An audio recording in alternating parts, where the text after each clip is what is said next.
Good morning everyone. Good morning mga kamare. Maglalagay lang ako nito sa aking buhok kasi may pupuntahan ako.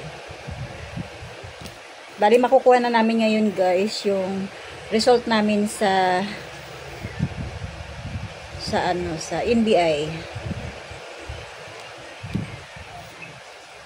Akalain mo, umabot siya ng 2 weeks yata yun. Kasi 1 week yung 1 week yung bagyo, walang pasok. So, na-stuck yung namin.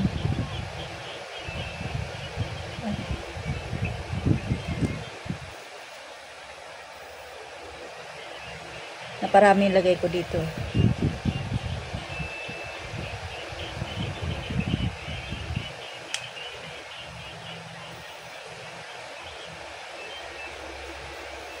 Lalagyan ko lang tong aking uban. Bakit kaya guys, no? Yung mga uban, dito mismo siya nag-uumpisa sa Ay! Dito siya mismo nag-uumpisa sa noo. Para bang nagpapasikat siya. Nagpapakita kaagad na Hoy, may edad ka na.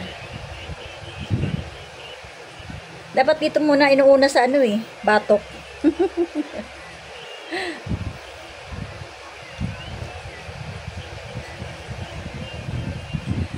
So natuwa lang ako guys kasi hindi na ako kailangan magpakulay na magpakulay.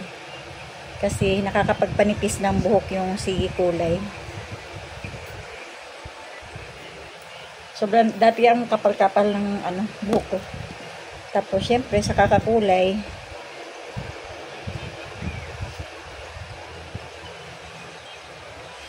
yun, nagninipis na siya.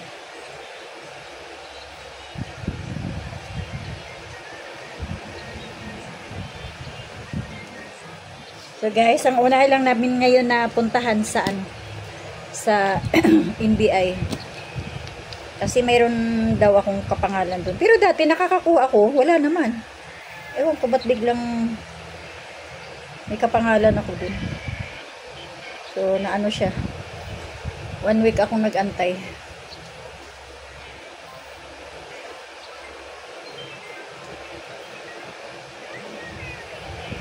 Oh, may nakikita pa ba kayo? Wala na.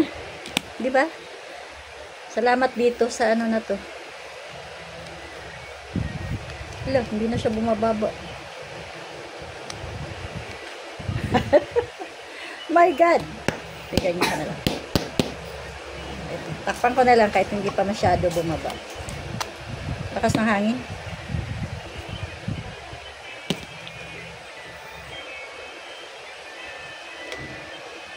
Tapos, sunod sa NBI ay didiretso na kami ng pagkuha ng medical.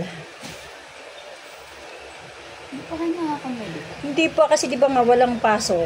Walang pasok yung government. Kaya hindi namin makuha. So, wish ko lang na maayos yung namin. Yung medical namin. Kasi yun na lang inaantay Yung ibang namin, requirements, nandun na sa HR. So, dalawa na lang inaantay. NBI at saka yung medical. Wish ko lang sana okay siya. So, yun lang guys. Bye-bye. Happy Monday!